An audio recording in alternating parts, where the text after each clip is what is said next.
Hello, everyone. Welcome and happy Thursday. As you are entering, go ahead and open up the chat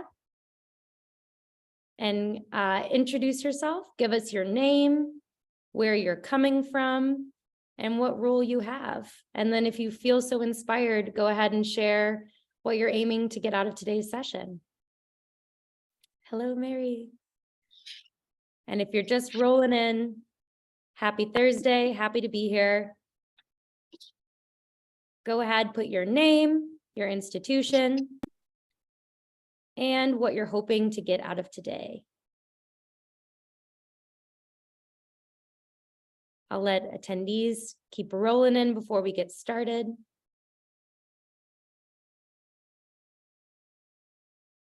I'm seeing some familiar names, which is super exciting.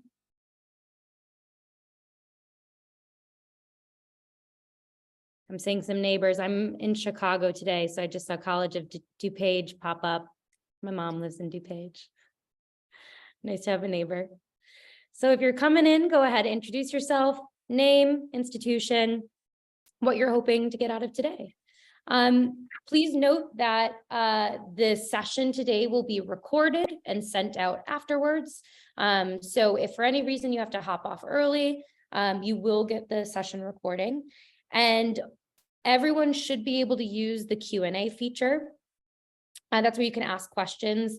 I will be answering them in real time, or I will just answer them asynchronously throughout the session. You can also answer each other's questions or comment, upvote, things like that. So use the Q&A feature for any questions you may have. Awesome. And as a reminder, this will be recorded. So I am going to go ahead and get us started today. First with some introductions. So my name is Kelsey Behringer. I am the Chief Operating Officer here at Packback. Packback is an education technology organization. We've been around for a few years utilizing AI to help students become stronger, more competent writers and critical thinkers. My background is actually in the K-12 space. I was a high school chemistry and physics teacher for a few years before joining the Packback team. And I worked with instructors to implement Packback into their courses to achieve all of the wonderful results they wanted to get out of the platform. I have with me today, Dr. Stephen Crawford and Dr. Rufus. So let's go ahead, Stephen, if you wouldn't mind introducing yourself. What brought you here today? Give us a little bit of a background of your story. Hi, well, it's great to be here, and I just want to say welcome to everyone. I'm Stephen Crawford, District Director for the Maricopa Center for Learning and Innovation with the Maricopa Community Colleges here in the larger Phoenix, Arizona area. And, you know, for me, this has been a fun journey of almost my entire life, because when I started off as a student, I thought I was going to be majoring in artificial intelligence in the early 90s, but that's when the funding went away. And so for me, it's been a thing I've been following and kind of been waiting for years. And so real excited to be able to talk about how things have changed and how we've gotten to where we are and where we go next. Happy to have you here. And then Dr. Rufus Glasper, can you go ahead and introduce yourself? What brought you here today? Well, welcome to everyone. I am, as it says on the screen, I'm at the League for Innovation in the Community College, and we're all about innovation. The League for Innovation has been around about 50 years now, over 50 years, and we focus on a number of different areas. What I love about this particular one is in the area of technology and the impact on our students, but also the impact on our faculty. So what encourages me is that these are opportunities for us to look at the changing role of faculty, and then also how we can support our students in different roles. So I'm excited to listen to the conversation and to see how it impacts not only our education community, but our entire ecosystem as well. Thank you. Thanks so much.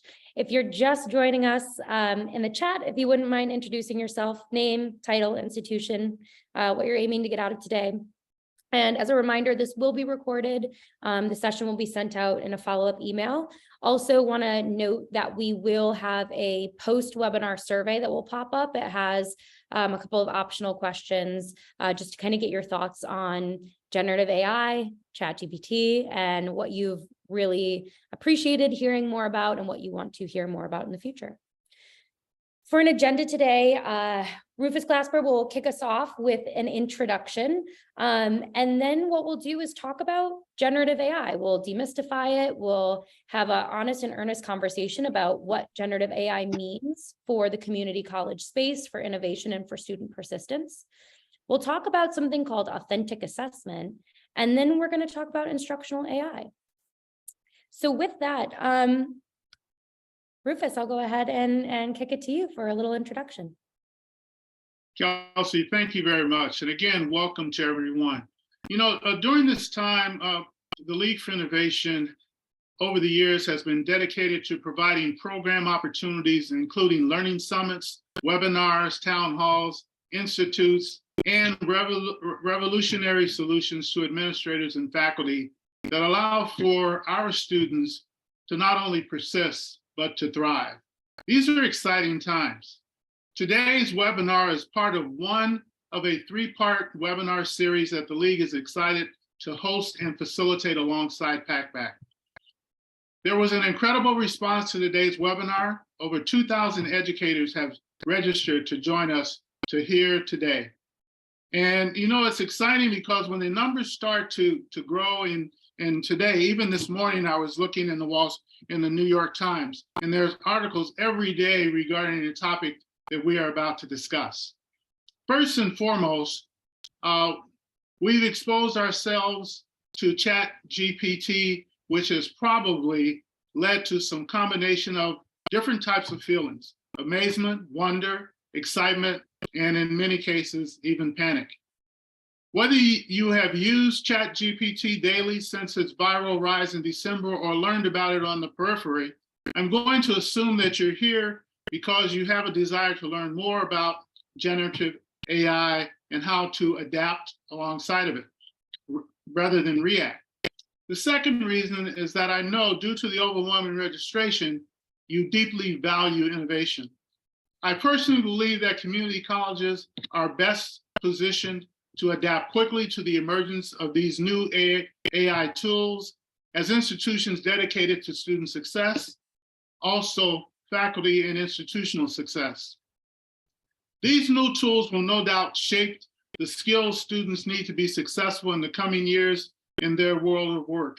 And community colleges will strive to be on the leading edge of offering the coursework and programming that aligns to what students need to be successful. As institutions that care deeply about the success of every student, AI has the potential to offer educators some powerful new tools for student success, which the panelists will touch on today. We'll use today's session to take a deeper dive into how AI can be used to support student success, as well as how educators can respond to the challenges that this new technology is bringing about in our classrooms, institutions, and beyond. I ask that all of you in attendance approach this topic with curiosity, with open-mindedness, reframing your challenges as opportunities for innovation. The call to action today isn't necessarily to go from ChatGPT novice to expert in 60 minutes. However, our hope is that you are exposed to one small idea that you can implement in the near future, because at the end of the day, innovation is about moving forward, no matter how small the step. Thanks for joining us. Take it away, Kelsey. Thank you so much. I'm so happy to be here. And what I want to do is show, as Rufus mentioned, this is part one of a three-part series. So I feel like every conversation I've had with everybody, whether it's my parents, my friends, my coworkers, you know, K-12 teachers, administrators, higher educators, it's been GPT. It's been ChatGPT. It's been scary, but it's been exciting and it's been fun. And I feel like my passion for things like innovation has been really reinvigorated through this, as sometimes these little road bumps tend to do. They tend to be more exciting opportunities than challenges. But it means that there's a lot of conversation to be had. So today we're really just going to scratch the tip of the iceberg. What we're going to talk about today is ChatGPT itself, to really understand what this is and the potential impact of generative AI like ChatGPT in the community college space.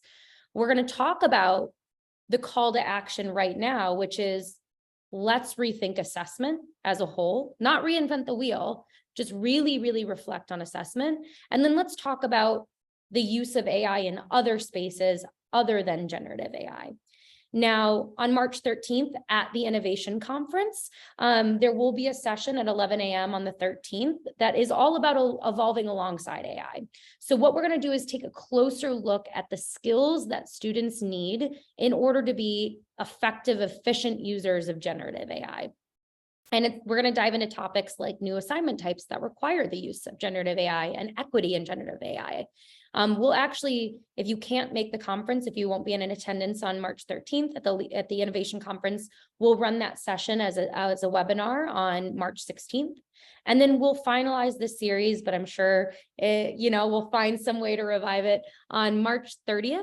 And that's going to be all about detection and prevention. So, I'm sure we've all read a lot of content about detection, and I think it's important that we have resources to detect, but what ultimately is going to help students persist and want to persist is going to be good prevention strategies instead of just detection. So just a little bit of a scope of what's next. The links to both of those webinars will be sent out via email within the next few days. We're going to go ahead and get those whipped up. Awesome. So we're going to start today by demystifying generative AI. So I'm assuming everybody here has had the opportunity to use ChatGPT in some capacity. And if you have not yet used ChatGPT, get on there. Sometimes it's not accessible, sometimes it's crashing or there's too many people, but it's a really fun tool to use. I use it most often when I am feeling uninspired in my kitchen and I give it the ingredients that I want to cook with and it gives me some recipes, right? But it's a really cool tool and it is so important for us to be using it before we actually develop opinions on it. But what I want to do is explain exactly what generative AI is. And in this case, I'm going to talk about ChatGPT.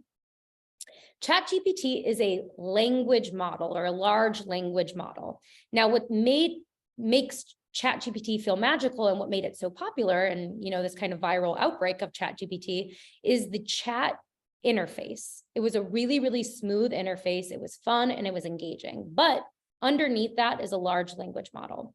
And what that is a statistical model that is fed billions, trillions of pieces of text. And it's just predicting the most likely word in a series of words and in a series of sentences. It is just turbocharged autocomplete. Now, don't get me wrong, it is magical. But at the end of the day, what this is turbocharged autocomplete. And yeah, it can, maybe pass the bar because it's been fed a ton of literature about law.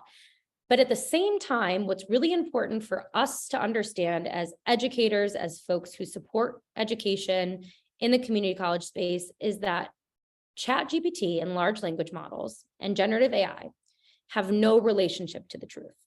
It does not exist. It has a relationship between statistical likelihoods, but not truth. So I want to show you what that looks like with a couple of examples. So first, I want to show you the example, and we probably saw this. This was from last month. Google announced their AI chatbot, and in the demo, it made a mistake. And Google shares lost a lot of money because the AI made a mistake in the demo. That's because AI does not have any relationship to truth. Now, this was a very fun example that went viral after the Super Bowl, and I forgot my notes that actually have the fact check version of this, but somebody had asked, who won the Super Bowl, and it said the Super Bowl was held on February 6th. No, it was the 12th. I think it was the 12th, that it was at SoFi Stadium in California. Nope, it was in Arizona. It said that the Eagles won. Nope, the Chiefs won. And it said 31-24. Nope, it was like 28-30 something, right? So we just have a bunch of misinformation, and this went very viral, and you've probably seen other examples of this. So it's important for us, again, as folks who are serving education, to understand the reality of large language models. They're very impressive, oftentimes seeming magical, but there is no content expert on the other side of that screen magically writing words, it is a large language model. So Stephen, I want to ask you, what was your initial reaction learning about ChatGPT, using it for the first time, and how has that changed in the past, few months? For me, I'll be honest, I didn't see what the big deal was because I've been following this for so long. I was actually more impressed by the image generation that was coming back a few months earlier. But then you had that initial reaction from the public at large, and it was almost like, it's kind of, to me, I almost think about it to a degree of like the iPod being released. Something bigger is coming, like the iPhone was going to eventually come. And even that was still half baked and still needed time to come, but you knew something major was coming, and people were reacting to it that way. And I think I had a lot of mixed feelings because I was really excited to see a tool like this. I've been waiting for a long time to be able to ask a chatbot a question and not be given a web page to go read, which is really inconvenient when you're trying to prove who's right, who's wrong while driving down the road. You don't have time to look at a web page while driving because the law. But the other piece that kind of was a little depressing was some of the reactions of, oh, this is now everyone's cheating and this, that, and the other. And I've been in higher ed doing instructional design and online learning for so long that usually every time online made an advancement, the first thing that was said was everybody's cheating online. But reality, to a degree, you could say, well, everybody's cheating everywhere. There were plenty of paper. There's still plenty of paper mills to buy papers from. ChatGPT is just one more tool out there. And I didn't see the cheating thing as the big concern that a lot of people had, but I did see it as a game changer and bringing things that was already in the workplace and had been for decades in sports journalism to the public. And I think that's the coolest thing to me right there. Yeah, absolutely. And I saw some good comments in the chat too about give it a year and it's going to be giving accurate answers. And what I would argue, yeah, probably that's where we're going. But at the same time, students have had access to answers there, since the emergence of the internet. So since the emergence of the filing cabinet and fraternity houses at universities. Keep going back, right? So it's, again, I think why we're in this space is how can we reflect on making sure students still want to learn? And then also, what does generative AI look like? Can we get creative about how this can look and how could this benefit us? How can this benefit our students? And how can this actually solve some of the problems that we have not been able to solve yet in education? So speaking of that, I learned about ChatGPT through this exact essay on The Atlantic. And I think this is how a lot of us learned about ChatGPT, outside of you, Stephen, because you've been way ahead of the curve, which is why you're here. And this is how I learned about ChatGPT: is the college essay is dead. And I taught high school chemistry and physics. Specifically, I had to get my students ready for the AP exam, which is a large writing portion. And I always felt like a failure because I'm a chemist at heart, tiny bit of a physicist, but chemist at heart. And I don't feel like, and I never felt like I was a strong writer nor a strong writing teacher. And so I already felt pretty deflated in my ability to bring students up in their writing acumen. And then when I read this, I was like, another hurdle that educators have to now jump through to get their students to a high level of writing. But then what happened is I started reading more about it. I started using generative AI. I started understanding the limitations of it. I started benefiting from it, saving time, with my writer's block and just being able to go straight to edit instead of create.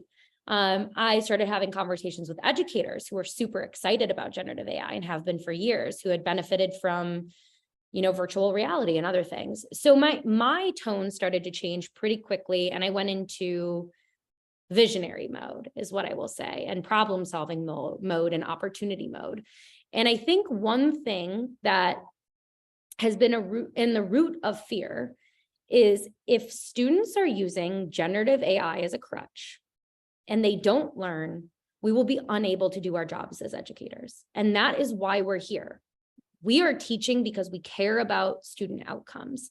So I want to dig into this for just a moment and get your thoughts on this, Stephen, which is, what does generative AI mean for education? And what do you think it means for student persistence? You know, I look at it from a couple of different points of view. It is the next step in a lot of the tools that we all have been using already. You think about some of the early versions of grammar checking that's built into Microsoft Word and Grammarly. So we're already getting some of that support as we're writing that's AI based in tools already. But the fact that you can now ask a question and get a large set of data summarized for you is really an interesting approach. And, you know, as I think about it, you know, it definitely makes us change and think about what is writing, what is the purpose of writing, and how do we jazz that up and make it more authentic. You know, that's definitely one area I think is really interesting to think about. Also thinking about what does this mean for the workplace? I mean, for those of us in the community college systems, a lot of our students who will work in offices and doing these types of activities, what does this mean for them? How will they use this? And when you consider the fact that Microsoft Windows 11 is supposed to be embedding their Bing GPT into the taskbar of the operating system, it literally will be accessible at your fingertips. So those are some of the questions I think we have to wrestle through and think about. I mean, it doesn't have to be a threat. It needs to be our assistant, and we need to figure out how it could work with us, not work for us. I love that. I love that. And I think when I'm thinking about persistence and students who want to complete their course, they want to complete their program, they want to enter into the field, their career field that they intended to from day one of their academic journey. Those students need to want to learn. And generative AI is not going to change whether they want to learn or not. It's going to add in a variable, but at the end of the day, if we're not focusing on students' motivation and making sure we're providing opportunities for them to want to learn, generative AI or not, we're not going to be able to achieve persistence. And I think that's a really great point, because we've seen previous research that the student's respect of the course and the faculty member has a great impact on their desire to cheat. If they don't value the faculty member teaching them, if they don't value the assignments, then they don't care. And if they don't care, they're more prone to cheat, according to a number of research studies that have been conducted. So I think that's a really great piece. ChatGPT may not impact persistence per se directly by making it easier to cheat and move through, but at the same time, it may make it easier to do assignments, because again, if the assignments are designed to do that, it becomes kind of interesting, and there could be a really neat aspect to actually help there. Yeah, absolutely. And so it's like kind of a perfect segue. We didn't practice that, but it worked great.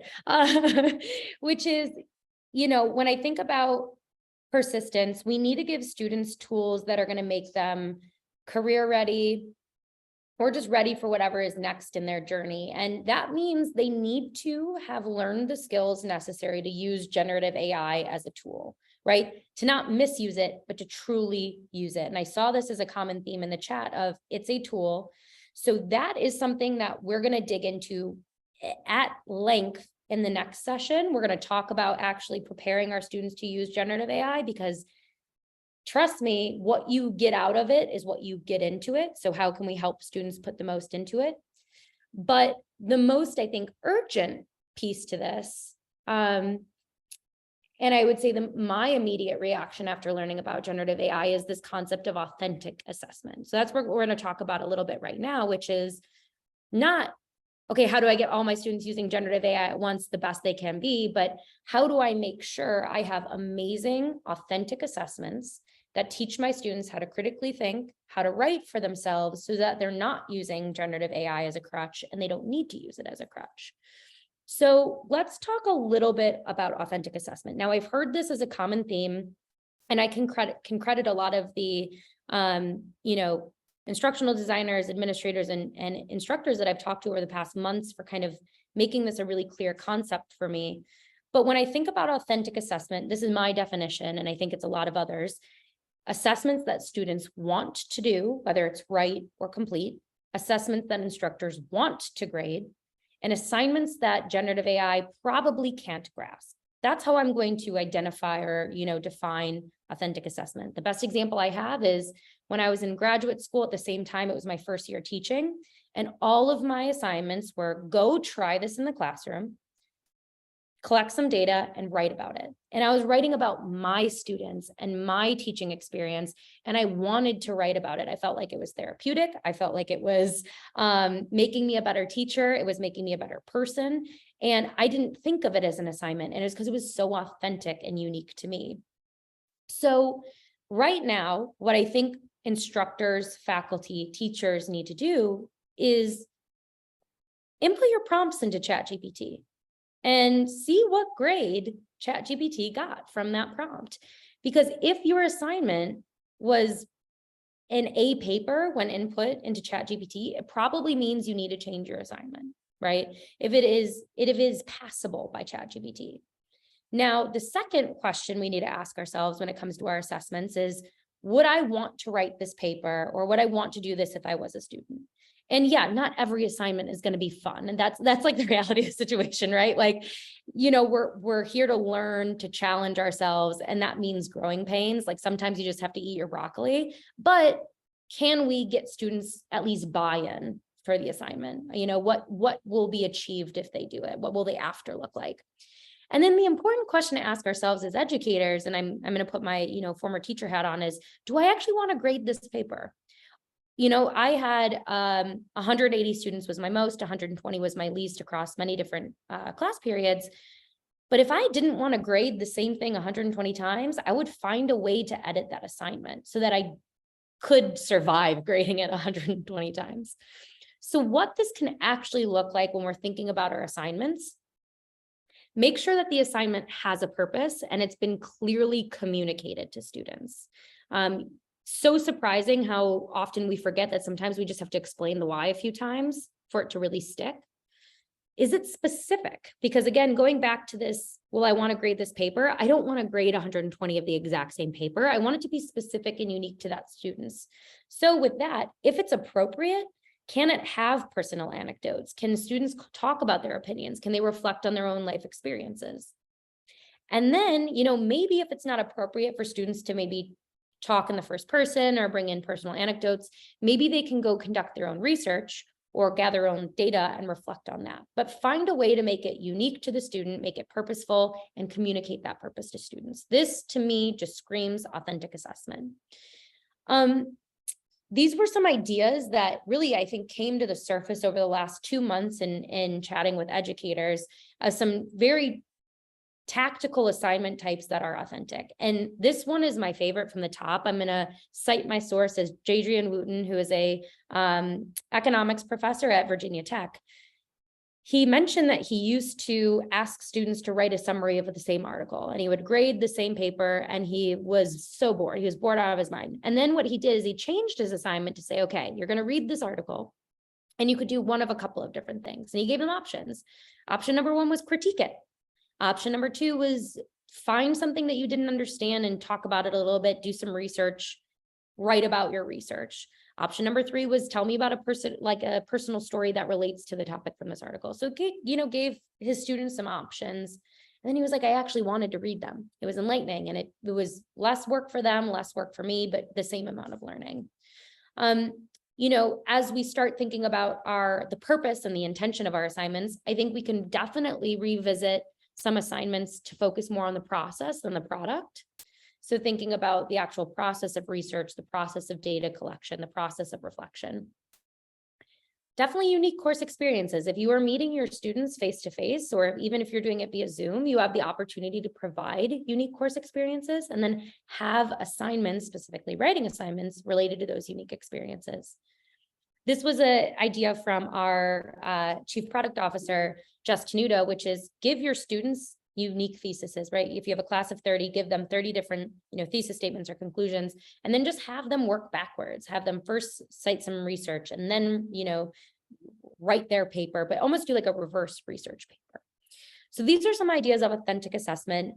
Stephen, I want to hear from you, what's your thought when it comes to authentic assessment? What does that look like to you? And what advice would you give faculty who are trying to make their, assessments more authentic, or administrators who are trying to advise faculty right now? Yeah, a lot of times when I think about it, it's really about that personal connection to the learning objectives in the course, and drawing that line directly across. When it, when you have a learning objective that's asking you to reflect on something, then the student should actually do it or be able to be put in a situation where they are doing a unique reflection that is not generic. And I think, as I look at some of these items that are up here, that is what really goes through my mind is how do we, have that so the student is going, this is my experience. This is how I understand this. And I think that's really what I think, when we think about when we talk about traditional assignments, we talk about, I have this great essay that I have students write every single year for the last 10 years. The question I ask is that topic, that essay, still meaningful to your students? Is that about their experience? If the answer is yes, then keep doing it. If the answer is no, it's just a generic essay that they write about the start of World War I, then that may not, that's not as meaningful to them as such. If they're diving in and going, this is how it had an impact on me, and obviously World War I being so far away, but if there's a more recent experience that had an impact on students, that authenticity of the student is hard to replicate in a ChatGPT type tool. Not going to say it's impossible, but I'm going to say it's going to be very difficult. I saw a lot of really great conversations in the chat. And something that came up was like, well, AI could probably still do some of these. And the answer is yeah, like that's going to be something that, we're always going to be battling as, educators or folks who support education. Is there's always going to be an opportunity for students to delegate the work to somebody else, a friend, a paper mill, they're going to cheat if they want to cheat. Yeah. And I think one thing too is having good assessment is super important, and solid assignments, authentic assessment, but have you communicated the why? So I'm going to shout out and cite my source once more. Brian McCarthy, who joined us for a webinar in Packback HQ a couple of weeks ago, talked about how the very first assignment of his semester, he teaches philosophy, he tells students that they will pass the assignment if they share their unique experiences and their unique voice. Because the purpose of the assignment is he really wants to get to know all of his students. He wants to know them as if they sat down and had an hour-long coffee together, contemplating the meaning of life. And Brian said, I don't want to hear what ChatGPT has to say about these topics. I want to hear what you have to say about these topics. And that's going to make this semester be so much more fun. Every single class period, I'm going to be a little bit closer to you. We're going to have a better relationship, and you're going to have a better time in this course. And really explaining why he wanted to hear students' unique voice, that was one of the purposes, that was the purpose of the assignment, and also explained basically what would potentially go wrong if they used AI, right? Like what would the student be doing, or how would that impact them further down the road? So I think really reflecting on, did I nail that purpose piece for my students? Because at the end of the day, yes, they're here to learn and they've chosen to be here, but we need to get their buy-in for the course subject, because you never know why they're in your course, right? It could be because they definitely wanted to be there, they have to be there, they think they need to be there, but it's our jobs as educators to get that buy-in for the subject matter, and we are uniquely positioned to do that. So the other thing before I talk about instructional AI is this concept of our students are definitely going to be using generative AI, right? And definitely certain careers will be hinged on professionals using generative AI. So I definitely want to make sure everyone knows that our next series, we are going to talk about some assignment types that have students use generative AI. And I think Stephen can probably speak to this a little bit too, but I think it's important that we don't overcorrect here and say, all right, I'm going to drop all of my assignments and only assign assignments that require generative AI. Like all of my assignments are now ChatGPT themed. I think that is just as dangerous as banning it and being like anti-technology. I think we have to find that middle ground as educators of how do I embrace it, but how do I also maintain good assignments that require critical thinking and a human brain. Yeah, one of my favorite quotes is that the future is already here. It is just unevenly distributed. And I think that's so true here as well. We are going to see some professions embrace generative AI in the workplace and in their normal activities very quickly, and we'll see some that won't. But even within there, it's going to be uneven. One example that I've heard is with the legal profession, that some lawyers will use ChatGPT to start using as a foundation, as a boilerplate for a lot of the work they're doing, using these AIs, these generative AIs to replace the boilerplate process, except for the fact that it'll be more specific to start with. Is that true? Yes. Is it going to happen immediately? Depends on where you are. Because some may take another 5 years or more to get there. Some may be trying to figure out how to do it right now if they're not already. And I think that is just one example of how this can definitely have, we know it's going to be there, but we don't know where. And so I think that's where I look at how do we prepare our students best without the overreaction of, I got to do everything. It's like, if you just do one assignment, just try one assignment where you're bringing the students to those critical skills, those critical thinking skills that will help them understand whether they're getting fed the right information by a generative AI or not. And I know we're going to talk some more about those types of things here in a moment. Yeah, absolutely. And it's interesting too. Maybe this semester isn't the semester where we create assignments that require the use of generative AI, but maybe this semester you dedicate a class period to talking about generative AI and hearing your students' thoughts. Because I've actually been quite surprised in hearing students be like, yeah, I can use it, but I won't, because it kind of feels like a waste of my, college education to use generative AI to do it for me. Now, not every student's going to be like that. Those are really intrinsically motivated students, which perfect segue here. So we're going to talk about technology and specifically artificial intelligence that is not generative. So the way that I like to think about it is generative AI, like ChatGPT, large language models, there are more of them now, right? Cactus is something that's popped up in popularity. Those are giving students fish, right? That is technology that is giving a product to a student. But there is plenty of technology out there that is not giving students fish. It's teaching them to fish. And that's what I like to call instructional AI. And we're going to talk a little bit about that because not all technology is created equal. Not all AI is created equal. The intention of technology is very, very different. And the impact of technology can be very different. And I think technology that works best in a classroom to teach students to fish at the end of the day is founded in high quality pedagogy. And so what I want to talk about is pedagogy we should keep in mind when we're thinking about how to implement technology in our classroom in a way that will teach students skills and build muscles instead of just giving them a finished product. Because at the end of the day, giving students finished products is not going to help anyone. So what I'm going to talk about is self-determination theory. And before I dive into it, Stephen, I told you I was going to ask you this question, which is I want to hear about, maybe it's a story, maybe it's just, a little tale about the most intrinsically motivated student you've ever had an interaction with.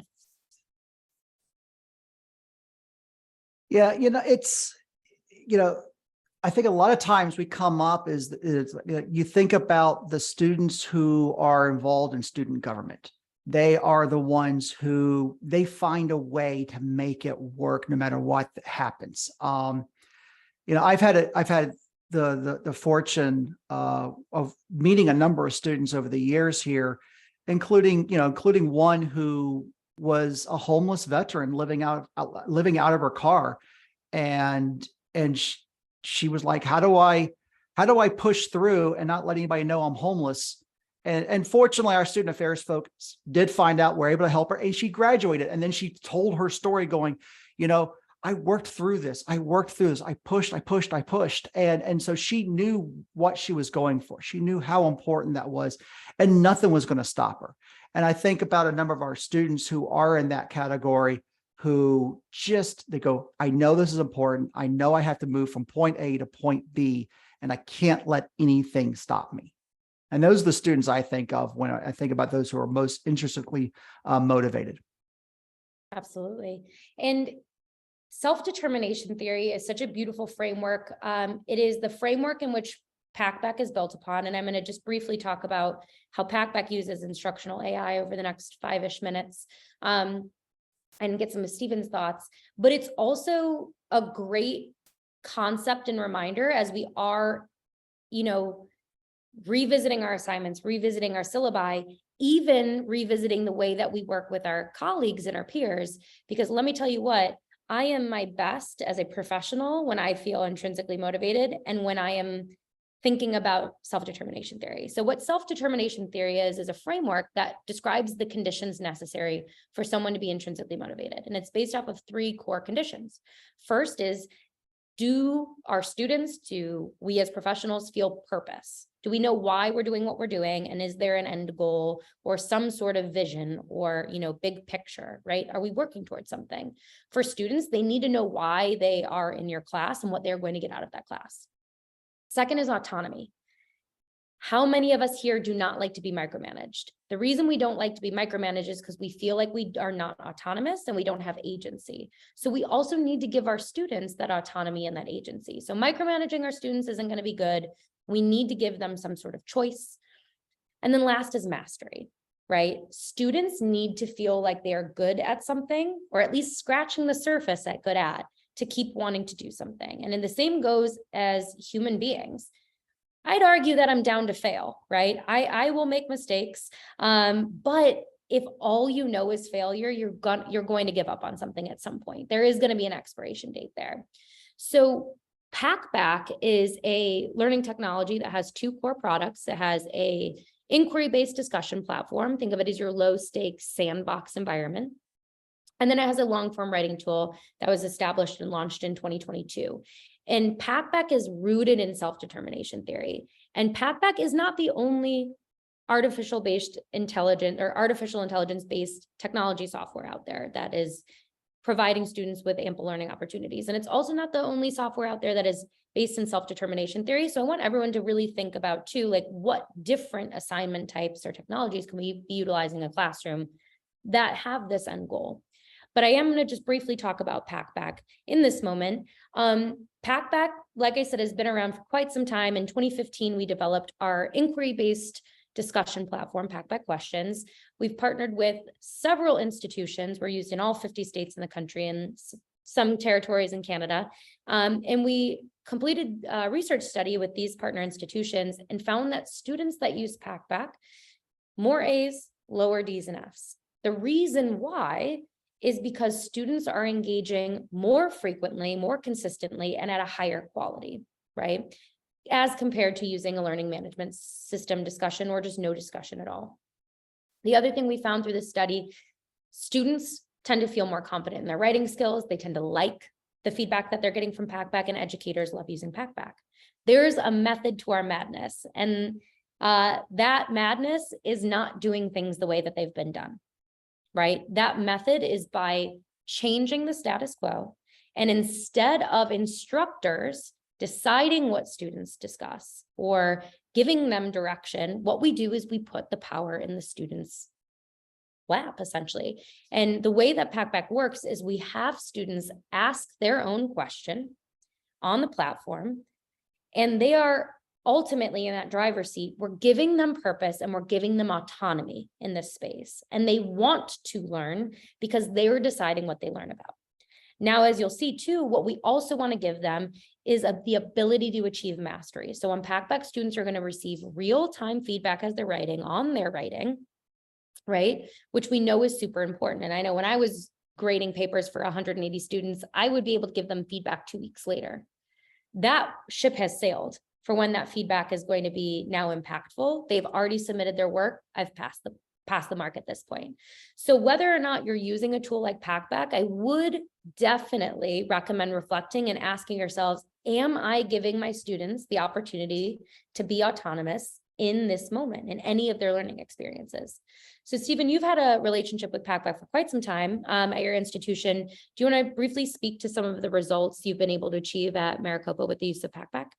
So yeah, so we're, I think, getting close to the end of our 3rd year. And what's it's been really amazing that we've had a faculty in a number of different disciplines adopt Packback, and the questions tool has been really interesting because as an instructional designer, seeing the inquiry-based learning approach where they're learning to ask better questions. And I think, we talk about teaching our students soft skills, when we talk about, the 21st century skills, critical thinking, you got to start by knowing how to ask a good question. And so students have learned how to ask questions that aren't yes, no, and that they actually lead to discussion. And we've had a number of faculty who have adopted this tool, and they've seen the students, they change throughout the semester, become better question askers, but at the same time, see the scores in the tests go up because they're now more inquisitive. They're asking, they're asking the questions, but they're also responding to the questions. And they're also being, using more credible sources. So I think that kind of gets us in that direction where you have that instant feedback from the AI going, okay, this is where I'm at. It's like how much, and we know students sometimes will salad bar a course and go, is this good enough? Have I put enough ingredients in this? Yeah, this is good enough. And we know that'll happen, but we also know a number of students, they're kind of like, they see that scoreboard piece and they're going, oh, I can get all the points on this one just by making a couple, and they start getting into that habit. And I think that's the most important part, creating new habits. So that once they don't have the support of the AI, of the questions tool moving forward, whether it's in university or wherever they go on in life, they already have a habit built of asking great questions. Absolutely. And whether or not you're looking to adopt new technology or not, there are a couple of key themes here that I want to draw upon, which is we need to teach our students to ask good questions. So as we're thinking about skills needed for students to evolve alongside generative AI, question asking is huge because there's no such thing as a bad question, but there are better questions than others. So it's a great skill for us to double down on. Again, whether or not you're using technology for this or not, are we equipping our students with the skills to ask good quality questions? And I think the second piece is that innovation isn't easy. And when you are assessing new technology, it might mean discomfort. It might mean change. You might not be assessing new technology and you're looking for other ways to be innovative. Usually it is going to stem with a change in the way we've been doing things that is going to feel uncomfortable. And let me tell you, my last year teaching, I taught a discussion-based model of teaching where I just had students talk through problems, and it was the most unfrictionless experience in that first few weeks because it was so new. I struggled through it. My students struggled through it, but then we caught our stride, and I'm so glad I did that. But it took friction to get there. And again, change ain't easy. In early 2022, Packback set out to build a new product called Packback Deep Dives. And there is one reason only. I had spent 5 years hearing the same phrase from instructors, which is, I wish that I could assign essays on Packback. And the one thing about working at an organization like Packback is we are able to deliver on, highly, highly requested pieces of feedback. So I want to briefly just introduce the concept of Packback Deep Dives, which is a long form writing platform that is designed to help instructors save time grading. But really the meat and potatoes of this product is in the feedback that our students are getting in real time. So you can think of it like a Grammarly experience. We're also utilizing AI to give them feedback on the quality of their research. So it's a newer product, just used for the first time this past fall of 2022 by about 20,000 students. We were hoping that maybe we would get about 10,000 students on the platform. We got a whole 20,000, so it's very exciting. And the results have been amazing. What we found is that instructors are saving time grading, but what's way more important is students are feeling more confident about their writing skills. They're finding the feedback helpful. They don't feel self-conscious, like they need to go to a writing lab in person and bring their grammar written, or mistake written papers to someone and to get feedback on them. They can make that a little bit more private of an experience. But what we're seeing is students who are maybe not English isn't their first language, getting opportunities to, increase their writing skills over time. So I wanted to briefly talk about instructional AI. when we're thinking about AI, it's going to be really important in over the next few months, years, that we don't react too negatively and demonize something that can actually be incredibly helpful for the learning process, right? AI has been helping us for years. It's been helping us be more effective and efficient. It's been making our lives easier. So let's not immediately course correct to let's ban it. And let's also talk about ways in which AI has been being used for good for years in education. Before we talk about what's next. Hey, can I say something really fast? Yeah, of course. One of the things I want to add in real fast on the deep dives is that when I think about a previous role I had, there was inconsistency in the writing because the faculty who was doing the writing assignments were non-composition faculty. And so my composition faculty friends, don't get mad at me yet. But for those who, that's not your background, but you want your students to write consistently, that can be problematic. It's hard because, like, especially if you're teaching like a research writing approach, we're using the APA format. Some people focus in on different things as the big thing you must do right, and they don't do the others the same as the others who focus in on that. And so it leads to a lot of weird errors. So I really like the ability that it can help, especially the non-composition faculty, help students write more consistently so that their thoughts come across as opposed to the mechanics destroying their thoughts. The other piece to it is that I've been in higher ed for almost 30 years. And I'm always aware of when new technologies come out, there's a concern that it's going to replace faculty. I heard this with distance learning and video. We're going to just videotape all the faculty and then fire them and just run the videotapes from that point on. Or we're going to hire actors to read the scripts that the faculty write. What I like about this is the grading is always in the faculty's hands. It's utilizing, I mean, in October, the White House released an ethical guideline on using AI, and the one piece was humans should always be in control of the final result. And that is where I'm real excited, because this is what Deep Dives does. It leaves the does no content evaluation. It's just the mechanics, and leaves that true evaluation and assessment in the faculty hands. So we're not replacing them. Mm-hmm, absolutely. And I think it's so important when you're evaluating, right, good quality tools is, does it still leave space for the instructor to be the content expert? Because let me tell you what, I've used a lot of technology in the classroom. It's why I left the classroom and came to Packback, because I loved using technology so much and I saw resistance and adoption. And I said, I want to be a part of the solution. And I found a way to be a part of the solution when I was in my high schools. And I'm trying to be a part of the solution here at Packback. But AI can feel magical, but it's not going to be able to deliver aha moments the way that you will be able to with students, right? You need human connection. And like, I studied chemistry because my AP chemistry teacher was amazing and delivered aha moment after aha moment.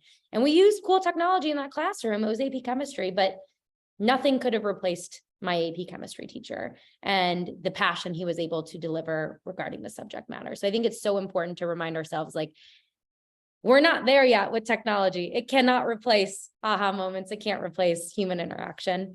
So Stephen, like I said, this is part one of a more robust series. Part two, we'll be really discussing how we actually equip our students to be ready to use generative AI, and perhaps even start using generative AI in our classrooms, how we can set expectations and guidelines around generative AI. That's, part two. But any kind of final thoughts or sentiments you would want to share with the audience as we're thinking about just our initial reactions to ChatGPT, authentic assessment, and then innovation? Yeah, I mean, I know it feels like an earthquake has occurred on November 30th, 2022, the day it was that ChatGPT was introduced to the world, and we are seeing some tremendous advances. But a lot of your AI experts, there's a reason you don't think it's going to move as fast as a lot of people think it's going to move, especially in the media, because it does rely on the data sets. And there's a reason why the ChatGPT data set was restricted to not have information from 2022. They were filtering it. Now, we saw what happened with Microsoft when they didn't filter it as much, and it kind of got a little weird. So there's a lot of weirdness that hasn't been dealt with yet, and that's going to be the piece that holds things back. But that being said, it has shifted some things a bit and has made us aware that there is a tool that is right here, almost ready for prime time. And I think as we look at it and experiment with it, I think there are some really neat teachable moments that are in front of us and that we can use to both help ourselves and our students as we move forward. Absolutely. Thank you so much. With any attendant right now who is, I would say, on the end of the spectrum of very excited about generative AI and wants to get students using generative AI in classrooms now, have quite a fun story to share. So Packback's Chief Technology Officer, Craig Booth, started his career as an astrophysicist, was a PhD, and then worked in academia for quite some time doing research, specifically black holes. He used AI to model black holes. He ended up leaving academia and joining a company where he worked with large language models, and then joining Packback because he missed education and he wanted to come back and serve education. The thing about Craig is Craig will find something cool, i.e. ChatGPT, and immediately want to build something. So after the new year, Craig came back from the break, I think it was like January 3rd. We were, all back in on Tuesday morning, and he said, hey, I built something. And what Craig did is demoed a suite of tools. It was 4 tools, each using GPT, right? So generative AI. And the purpose of the tools was to give educators ways to use generative AI as a superpower. And overnight, Packback Labs was formed. It's a 100% free and accessible tool. You don't have to create an account. You just have to put your email in to access the page. But what you would find here are 4 tools. Tool number 1 is just an AI text detector. So the detector that lives within the Packback platform, we've decoupled that from the platform and made it free accessible for any to use. So similar to GPT-0, it is just an AI detector. The difference is we are going to recommend how to have a conversation with your student from there, because this is a brand new area and we want everyone to tread cautiously. Second, we will actually write an essay with errors, and we want you to then put this essay in front of students and correct it.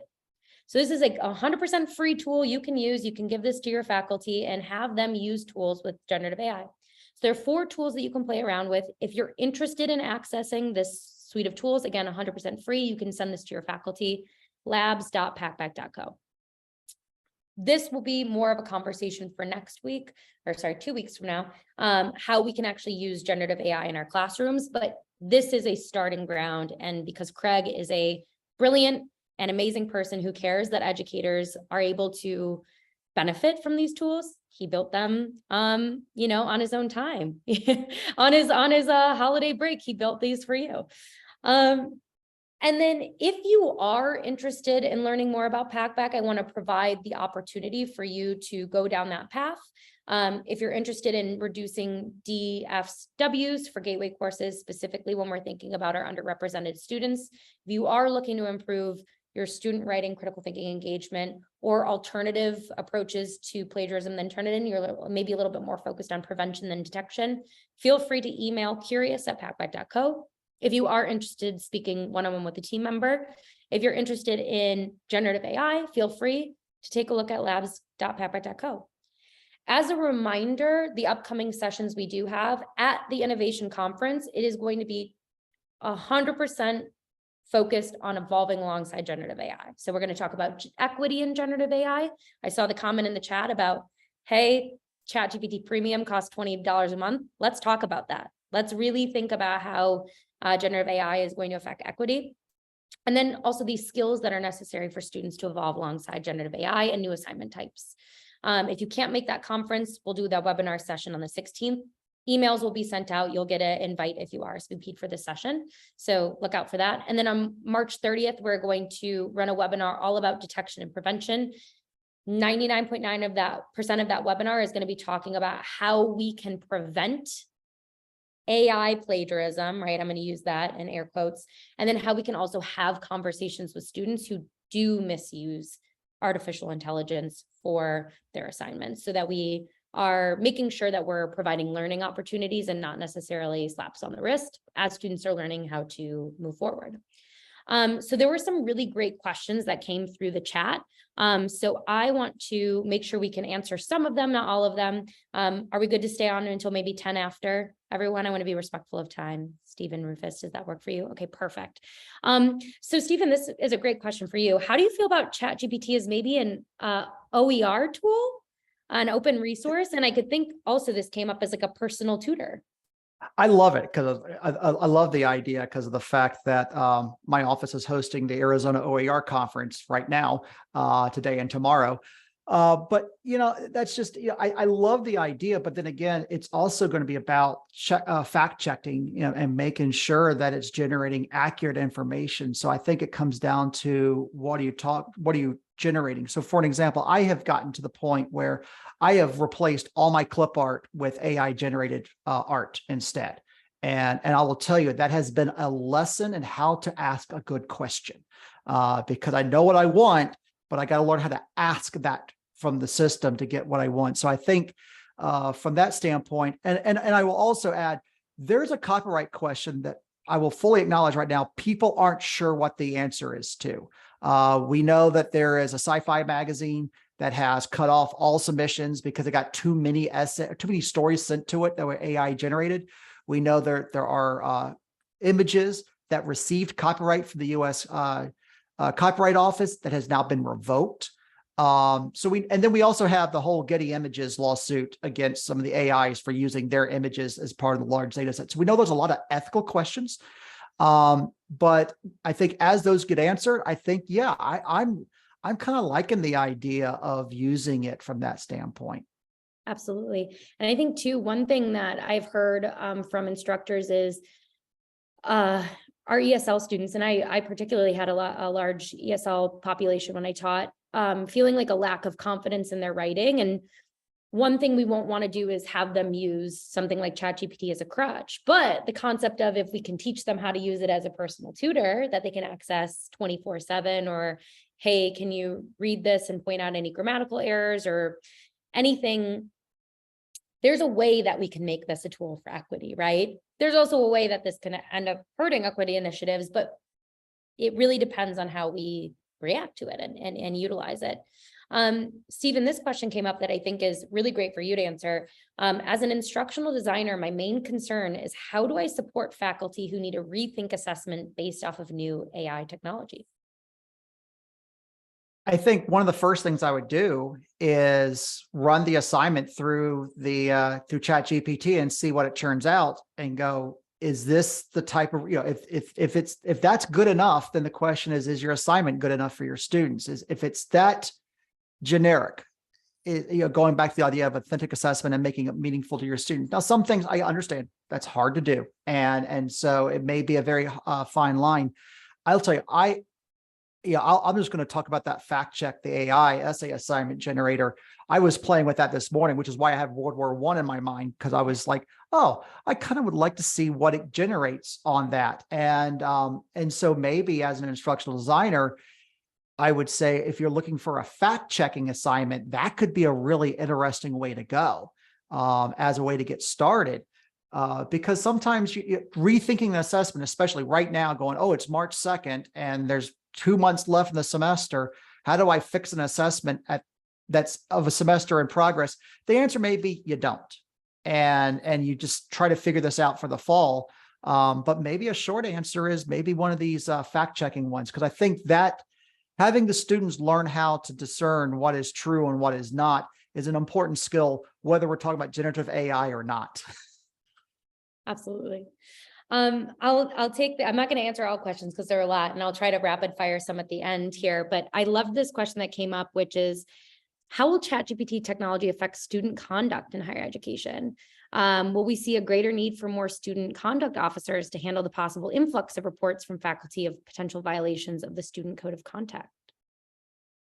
Well, I was reading the Navy War College's policy this morning on ChatGPT and other AI-like tools. And, if you write into, I think it's going to come to the question is what is cheating? And I saw some stuff come across with computer science, and as an old computer science major, I have a very different opinion where I was taught to reuse code whenever I could.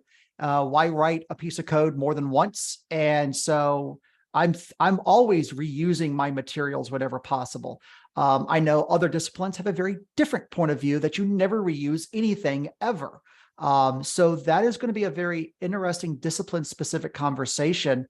But I do think we need to think about, what does that mean? Is using a boilerplate cheating? Is using an AI generated text cheating? And where is that line? And I'll pick on the War College again.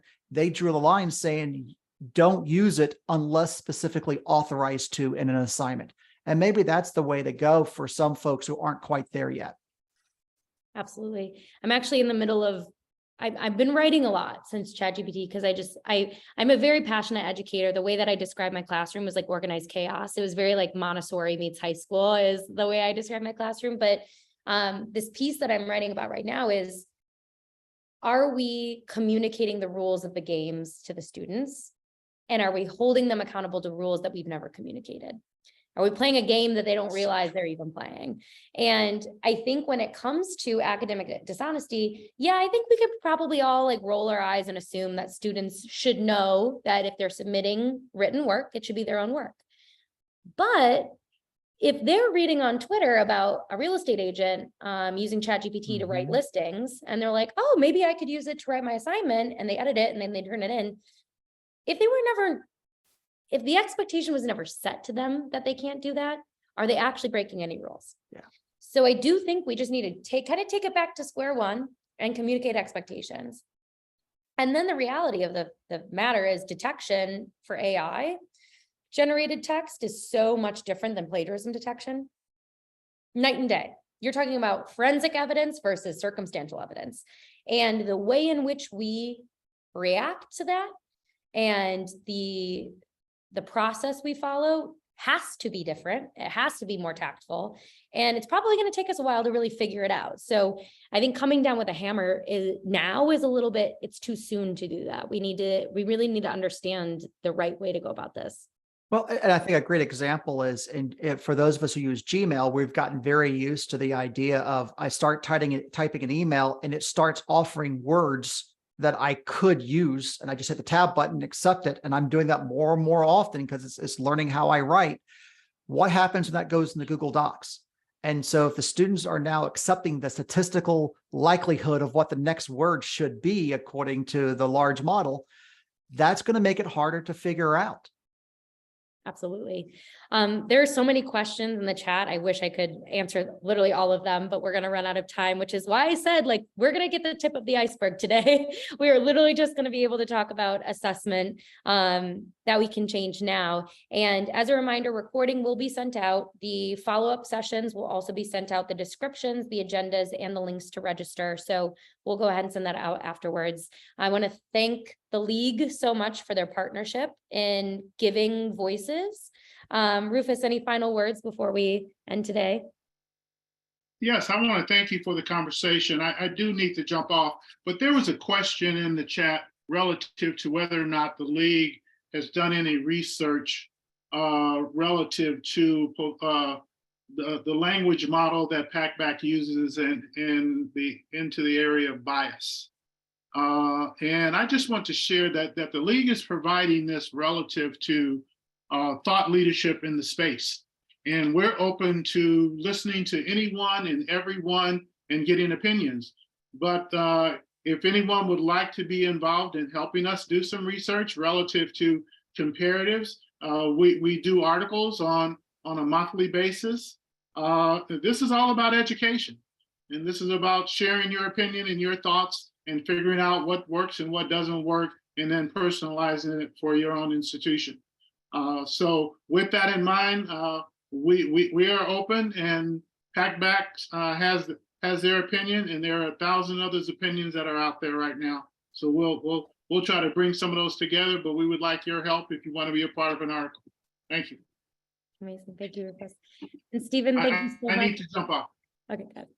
And Stephen, thank you so much for joining today, and your thoughts and your words. It's just, I feel like right now, educators, faculty, administrators, it's really about turning to thought leadership and specifically the community. Like when I think about whenever I had some rocky bumps in the road as an educator, I just looked to my peers for help. And thank you for being a voice that others can look to for, how do I navigate this space and the scenario? And again, we're just scratching the surface today, but thank you so much for your support here. I really appreciate your contributions. Thank you. All right, awesome. Well, thank you so much all for joining. Have a wonderful Thursday, and a lot of information to come. You'll have a survey pop up just in a moment. Bye, everyone.